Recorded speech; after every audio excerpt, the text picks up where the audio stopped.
Welcome to CyberCEO, wherein we talk about how our cyberbackers helped our cyber CEOs take their businesses to the next level.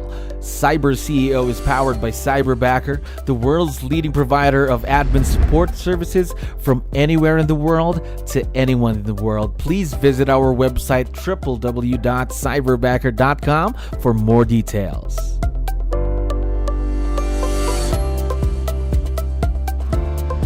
All right, another awesome day here at Cyberbacker. My name is 𝗙𝗹𝗹𝗶𝗹. We're back with another episode of CyberCEO, and today we have very special guests on the show. So, Michael, Robert, how are you doing today? We're doing good. All right, perfect. Now, first off, just for the benefit of everyone who's listening and watching, can you tell us something about yourselves? Maybe introduce yourselves to our audience. Now, maybe start off with what are your roles in the business?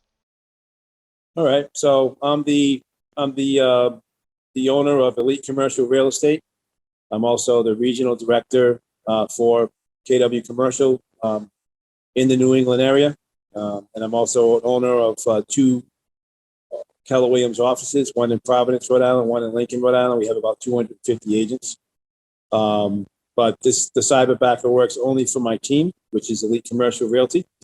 And, you know, we use him as an admin, and he actually does a lot more than that, which we'll discuss within the confines of this podcast. And this is Robert Fox. So I'm Rob. I'm 24, the youngest on the team, and yeah. Yeah. So he's in training. He's been doing really well. He's been with me for just about a year. And he's doing really well. Our team is comprised of 6 agents, and some of them with a lot of experience, and some of them just starting off in training. Okay, gotcha. Now, just to let our listeners know, and I also wanted to know about this, before you had your cyberbacker Edward working with you and your team, was this your first time working with someone remotely? So I've never had an admin. I mean, I had people on my team that were doing clerical work for me, but never really hired someone.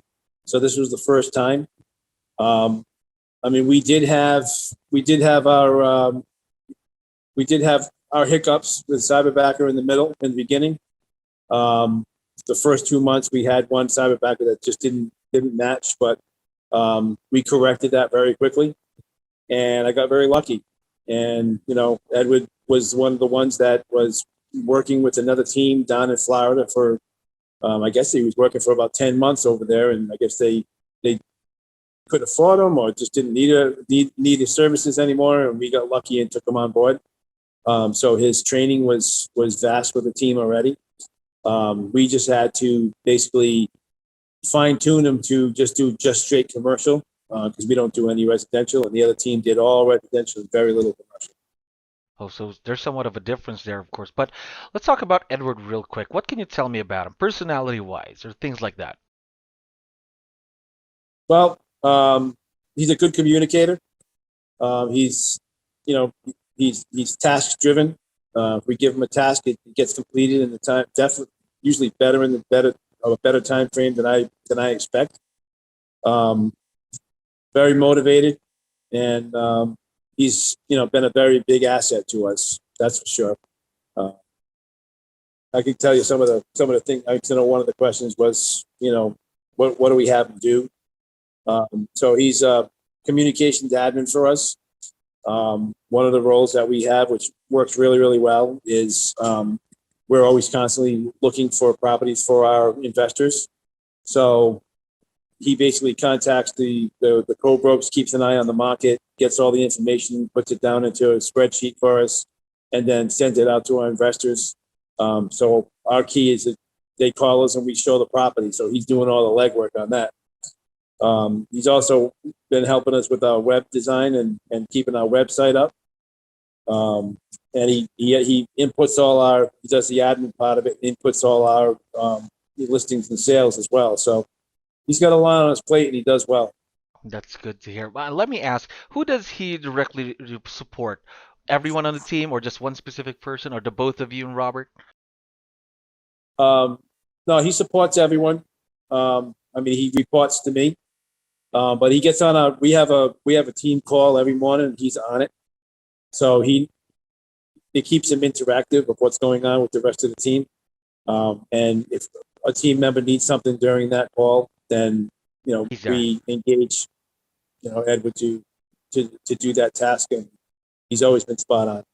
All right, that's very good to hear. Now, my next question is for the both of you, and I truly believe that since this is your first time working with someone remotely, what makes this type of a virtual relationship work? What makes it a successful partnership? Being able to joke around first. I mean, Ed is able to take a joke and take some hits from us and hit us back. I think it's easier to communicate with someone when they feel like a friend rather than just a colleague. I agree with that. And I think having, I mean, I was concerned with not having them directly in the office, with us. But, I mean, the world's changed in the past year and a half, right, with COVID and all that. So we've all become somewhat, remote and virtual. So, I mean, we're in the office today, but a lot of times we're working right out of the houses. It depends on the day. We're in the middle of the city, so if we have a lot of business that we got to do within the city, then we come up and, do our stuff here and work basically from the office to offshoot because we're closer to the clients or able to meet with the clients. But a lot of our clients want to do virtual, so I think that virtual assistant part of it. I think the biggest key is because I've had other businesses where I've had admins as well. You don't have them, coming in late because of traffic. You don't have, weather. If they get sick, obviously they don't come in. I think there was one day that he came in. He sounded terrible. I just told him just to hang low, But that's what we do. Our team is a family, and that's how we run it. He's definitely become a good team member and a good family member. Really love hearing these types of stories from our clients, of course, especially when they say that their cyberback is really part of the family, really part of the team. Now, you already talked about a few of the things that he's doing for you and your team. What I'd like to know is how much time has he saved you ever since he started working with you and, of course, your team? Oh, geez. A little too much. Yeah, a little too much. When he, the first couple of months, it took him some time to get his legs up and running. But after that, like after 3 months, we were finding that we had a lot more time to do a lot of the stuff that we needed to do, and our production went up. And it's still hard to keep him busy. We're not a big team. So we keep him busy, but he's constantly, saying, "Give me more." I don't think we'll ever get to the level where he's not going to be able to handle the team. That's for sure. So he can really handle a lot then. Is that right? Yeah. Yes. Now, my next question is, what are some of the new things, though, that you're planning in the future to let him do for you and your business? We're going back and forth. He's like I said, he's a very good communicator. So he is very good with communication. So some of the things that he came up to me and he said, if you need me to call some people, I can do that. I don't know if I want to add that onto his plate, but maybe we'll add maybe a couple of hours a week where he does some cold calling for us. Okay. But I just see us getting busier and busier, and I think that the projects that he has right now and the things that he's running is keeping him busy, and not as busy as he wants to be. But I'm also planning on adding a couple more team members in the next couple of months. So I think that I'm probably just going to keep him doing what he's doing now because he's doing a fantastic job at it. And just if we get busier, he'll still be able to handle it without putting too much on his plate. Of course, that's going to be exciting for him. As what you mentioned, you're going to be probably adding more team members. So that's more things for him to do, than more people to support. Now, Right. I have one last question for the both of you. What advice would you be able to give other business owners when they're hiring a cyberbacker? Well, I'll tell you, I think the system that you guys used in bringing the elimination of from a lot to a small amount, and then giving us those small amounts and doing an interview with them and then bringing it down. We finally got it down to one person. I mean, we are very specific in design. So commercial real estate is very specific in design, and I thought we were going to have a hard time finding somebody for ourselves, and I think you guys did too. But we just got lucky, and we just got someone that was able to adapt and morph into what we needed. So, I mean, if anybody wants to, to hire a cyberbacker, I would strongly recommend it. I think it's great. Like I said, I mean, they're always there. There's never any excuses of, not being able to get in the office or, certain things that are going on. There are, I mean, the cyber, the only difference is the cyberbackers. Some of them do not follow the same holidays that we do.